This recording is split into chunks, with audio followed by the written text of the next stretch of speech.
სოციალური ატრიბუციის კონტექსტში აუცილებლად უნდა შევეხოთ ერთ საკითხსაც. ეს არის საკუთარი თავისადმი მიკერძოების საკითხი, self-serving bias ინგლისურად, რომელიც გულისხმობს ატრიბუციულ მიკერძოებათა ერთობლიობას, როდესაც ადამიანები ცდილობენ თავის დამსახურებად ჩათვალონ წარმატება, ხოლო წარუმატებლობისთვის პასუხისმგებლობა გადააბარონ და დააკისრონ სხვა ადამიანს.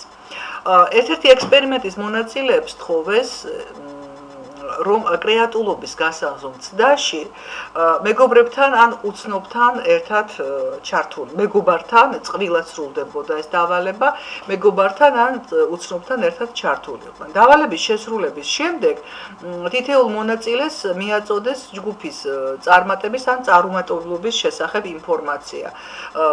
ესე იგი, ცისფერთა ნაწილს აძლევდნენ ინფორმაციას, რომ მათი მოქმედება არის წარმატებული და ნახევარს აწვდიდნენ ინფორმაციას, რომ მათი მოქმედება იყო წარუმატებელი. ამის შემდეგ თითოეულ მონაწილეს თხოვდნენ შეეფასებინათ დავალების შესრულების შედეგებზე მისი და ჯგუფის მეორე წევრის პასუხისმგებლობის ხარისხი 10 საფეხურიან სკალაზე.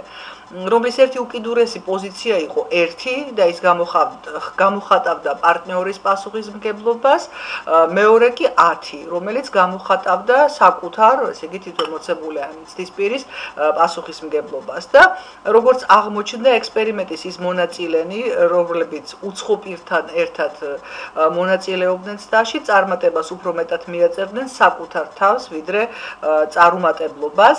მონაწილეთა ატრიბუციები როგორც წარმატების, ასევე წარუმატებლობის შემთხვევაში უფრო ადეკვატური იყო, როდესაც ისინი ცდაში მეგობართან ერთად მონაწილეობენ. ეს გახლავთ კემბელის ექსპერიმენტის შედეგი, რომელიც მან ჩაატარა და გამოაქვეყნა 2000 წელს.